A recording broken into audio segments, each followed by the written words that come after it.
I modeled an armored tank on my phone. Yeah, my phone.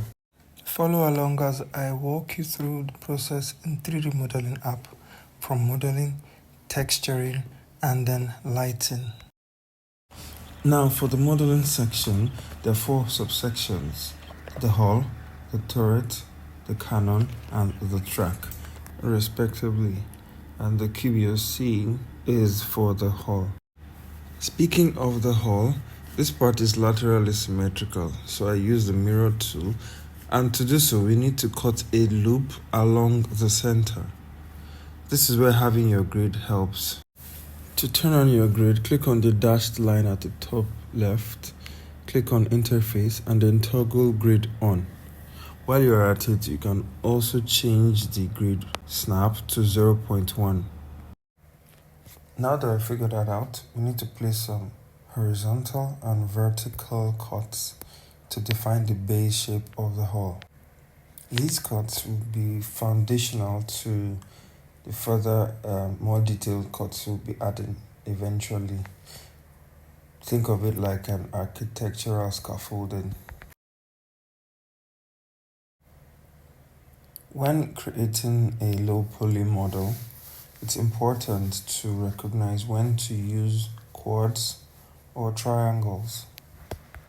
Fortunately, with the draw cut tool, I can slice into the model easy, and with the align points toggled on, I can align points to the previous along an axis and choose whether I want a triangle or a quad. This triangular cut you see allows me to add an indent to the front without having to create a loop cut throughout, therefore adding an extra edge that we don't need. The next is to add the turret, just to help me get a feel of the general scale of things or relative scale of things. So now I'll be adding a box to start with, and then just position it to center it. Regarding the transform modes highlighted in green on the left, here is a mini tutorial to guide us on how to use it. There are 4 distinct islands. The one on top is the transform values island, and then the remaining 3 are for move, rotate, and scale. To toggle them on, we need to look for the interface drop-down menu, click on transform values and manipulators, so you can toggle them on and off as you wish. Another thing is, depending on the manipulator you click, you can click on the transform value island to numerically control set value or transform for that particular axis. Now let's head back to the tank scene. We need to edit the turret mesh in face mode. So we click the face mode button, select a face, and then use the manipulators to control it exactly how we want. So using the manipulator is more reliable, and I use it especially when I want to control an axis in exactly how I want it, and only one axis at once, right? However, the issue arises when I need to select multiple faces at once. It starts to glitch for some reasons, and you'll notice later in the video I decided to remove and then reintroduce the manipulator because it can be a problem, and I hope the creator sees this and fixes it. Another bug that I've noticed is that the bevel tool creates double-faced artifacts, or what looks like a partially filled face. This usually occurs when I try to fill a face that isn't a quad, and or when I try to bevel a face that isn't, properly angled or something. It's either of the two, but I figured is somewhat okay way to go around it. It's just not as reliable as I expected, and this is new relatively, by the way. What you're seeing was a daring approach to model an awkward shape in my head. Since it was an experiment, at least me going off ahead, I decided to experiment here and there. But unfortunately, 3D modeling app isn't stable enough for that at the moment. Even if it used to be able to handle things like that. However, I had to retrace my steps and then settle for something simpler and structurally plausible. So as you can see, the manipulator is giving me issues when I try to select multiple edges, and that is one of the issues with the manipulator currently, but I'm sure it will be fixed soon.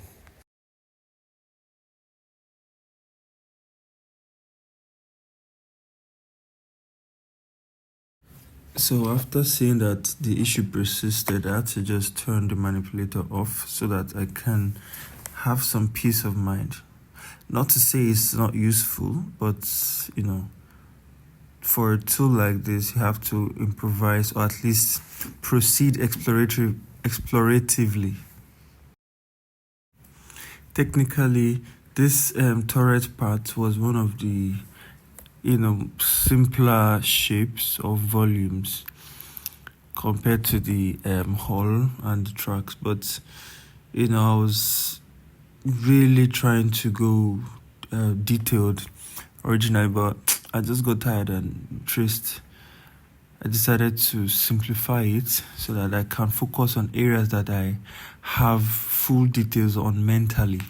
Like I said, this was a mental exercise. I was going off of memory, so there was no point trying to, add something that wasn't, plausible, or it's just gonna make the whole thing, um, uh, too detailed, and then I'll have to retrace my steps.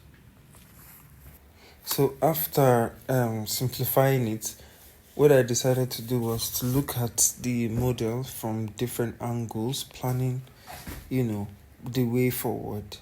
Actually, mentally, I was doing some modeling operations and then failing and then going back mentally without doing it on the actual model. And then I realized the best way to do it was to actually work on the silhouette, make some not so aggressive corrections and see if it matches the profile I had in my head.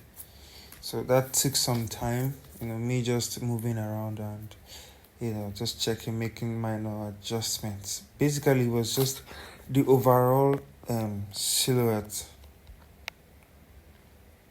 So once I'm done with that, I'd move on to.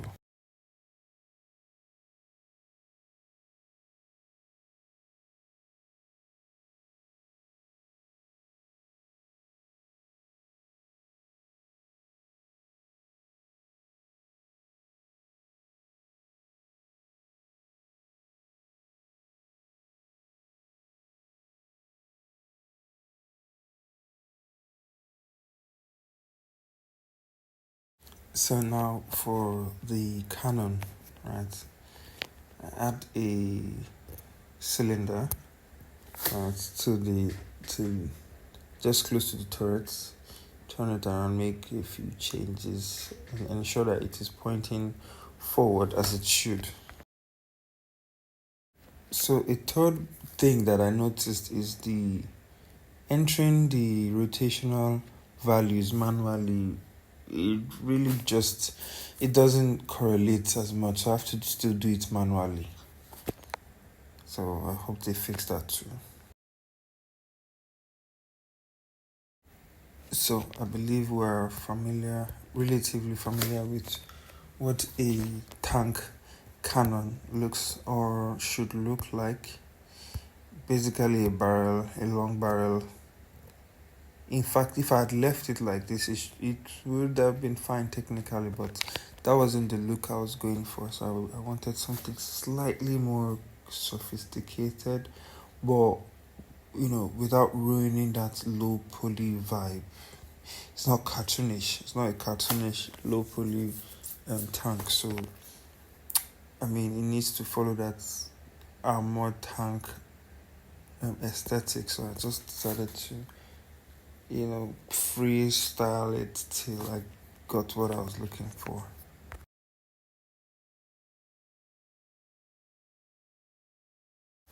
Alright, so beveling this particular end here showed that issue I mentioned with the bevel tool more in a more somewhat exaggerated way or amplified way. So the issue, it's kind of irritating, but I just did not have the energy to deal with it here, so moved on. So I went back to the hall, and as you may have noticed, I was working mostly on the right side. So in face mode, I turned on transparency. To toggle wireframe, you need to go to interface and then toggle transparency. Ensure wireframe is on, by the way. Alright, so what is left is to delete the other half. Then I go to object mode and then mirror. I click on mirror to mirror it to the other side. Now I have a laterally identical object. However, there's an interesting update. Before now, I used to have to merge all of the vertices in between the two mirrors, but now I can just use a tool to merge by distance. So turn off the transparency and then click the object mode to merge them. Right, once that is done, I can click more and then merge that. To use the tool, first copy an object or mirror it, right? And then click on the mirrored object and move it slightly off center. It's not necessary, but just to show you that it is working. You usually get a notification, but this is just for practical purposes. You move it to the side a bit, right? Select both sides and then combine. The next would be to click more and then merge close objects. I believe we're on the same page now. Now I have a laterally identical hole, and the next would be to get a view of the whole thing by unhiding the hidden objects. Speaking of unhiding, to reveal all hidden objects, click on Tools and then click on Display Hidden. This will reveal all hidden objects at once. To hide other objects, select what you want to remain and click Display Selected. The next was to work on the whole silhouette a bit more because the side was sticking out, as too bland for me. So I decided to do a bit more work on it. At this point, I was tempted to make it some kind of sci-fi thing, but I decided to, instead extrude it and make room for the tracks.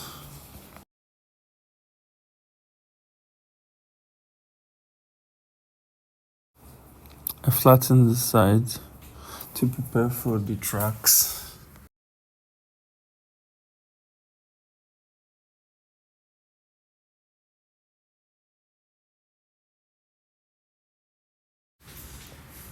And for the track, I realized a cylinder would be perfect for it.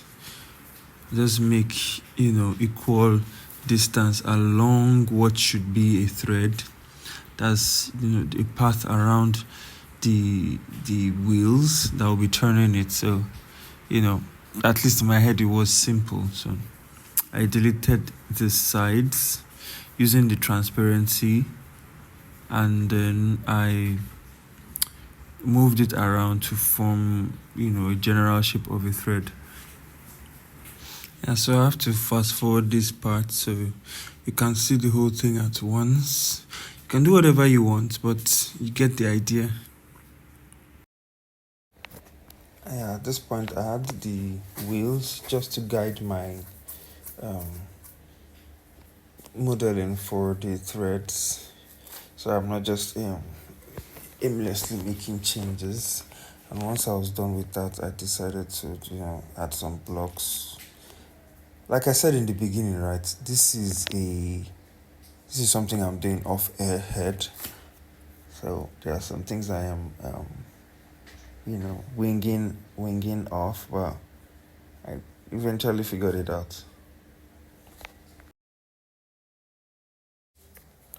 I experienced an issue here because I assumed this was a single phase because I had, removed it from a cylinder, but I was wrong. And then I fixed that by isolating it and then extruding it forward first, and then extruding the what is left behind. So after all of that, I, you know, decided to extrude the remaining just to get it off. But you can see the thread and the tracks are coming together. It wasn't so big of a deal after I learned the issue. What happens is if you extruding a flat surface, you need to extrude outward first before inward extrusion. If not, you get a transparent issue or transparent face. If it's transparent like that, it means it is facing the other side. After the extrusion, I deleted the inward faces because it is low poly. I need to reduce as much irrelevant surfaces as possible. I need to split this up because the remaining is essentially repetition of the same thing. So enjoy, and I'll see you soon.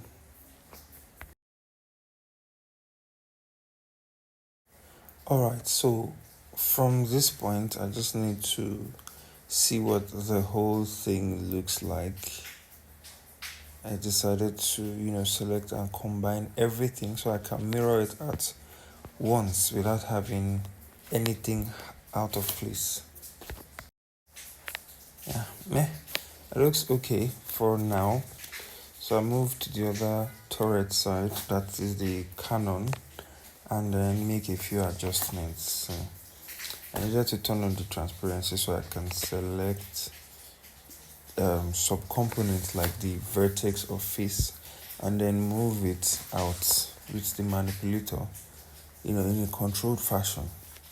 Like I said, I use it to limit movement to one axis in a reliable way. So the rest is just fixing things here and there. So I'm going to speed it up, and then I'll add a bonus part, which is the sensor and the antenna later.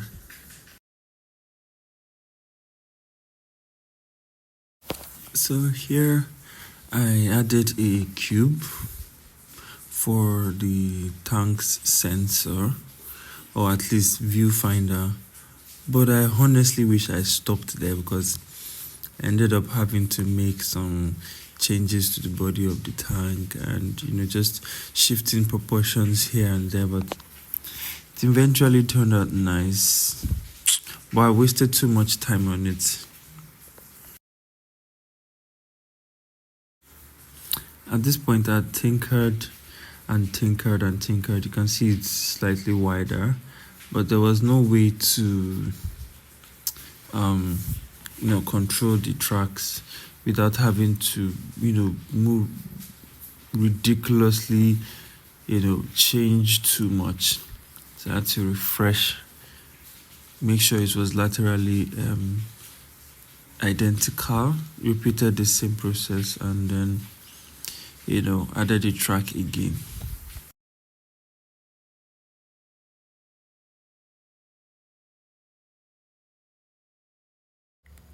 So I added some add-ons to the back and then entry points to the turret part. And then these little cylindrical things I'm adding are called APS, and this particular type is called the hard kill APS.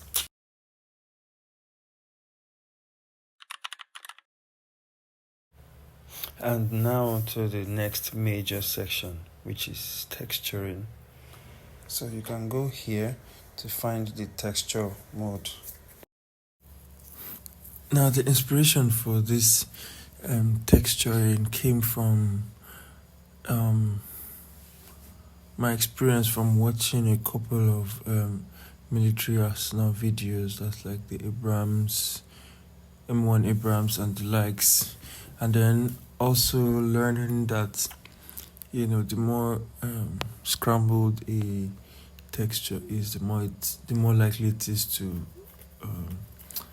camouflage well from afar compared to a texture that is just plain blank like that. So, and at least you need one or two primary colors from the environment. You need one or two colors from the environment and occasional or non-existent outstanding colors anyways.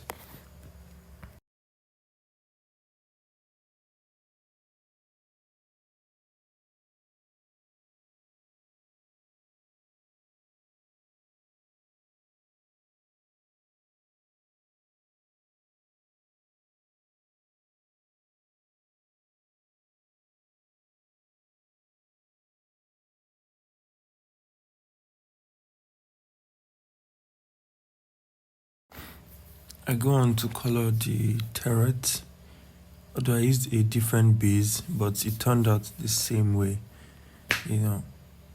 Mostly only the green, right? That has that dark value to it. Everything else is just mostly whitewashed.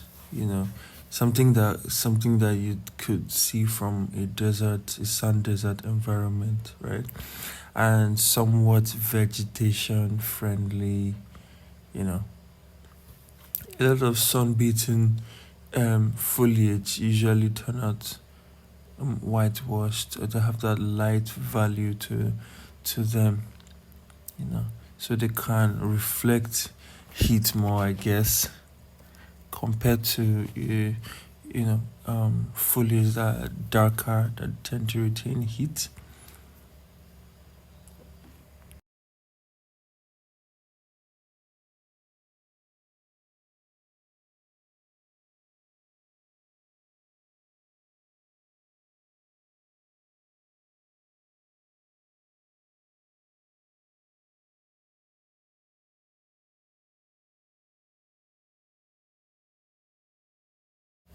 I proceed to texture the track on the right side from the front, and then I eventually copied this textured part to the left side.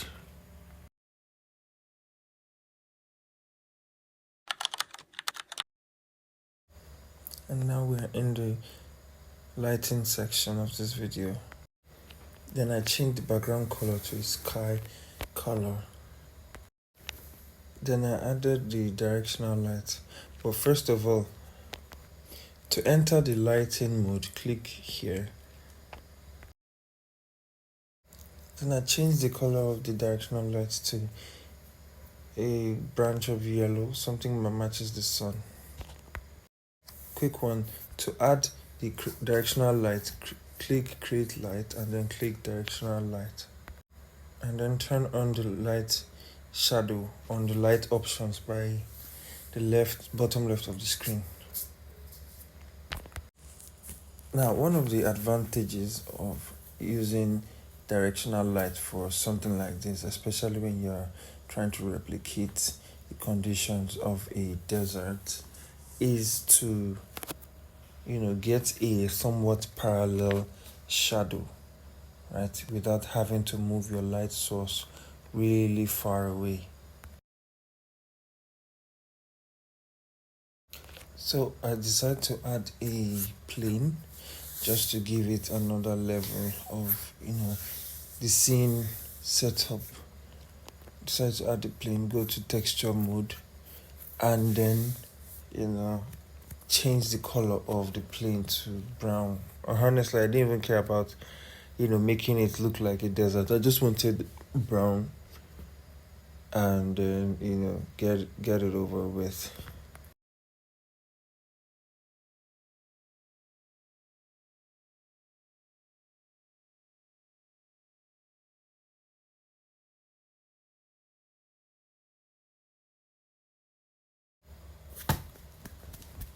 So I made the color brown. That's to try to fill the whole thing to brown, and then I realized it looked muddy, but then I didn't mind. It was the tank literally is supposed to move anywhere.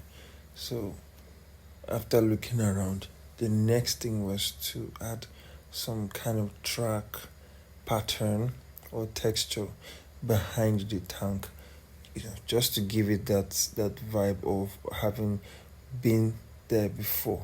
You didn't need to have realism. It's just a low poly modeling exercise. So next, I added some random lights, and then I was done with the whole process. Thank you so much for staying up to this point, and then I really appreciate your feedback, your subscription, and then comments, because I definitely believe I think my editing skills could use some work, but I would like to specify the improvements to your request. If there are improvements that you'd like me to incorporate, please let me know in the comment section, and be sure to like, share, subscribe,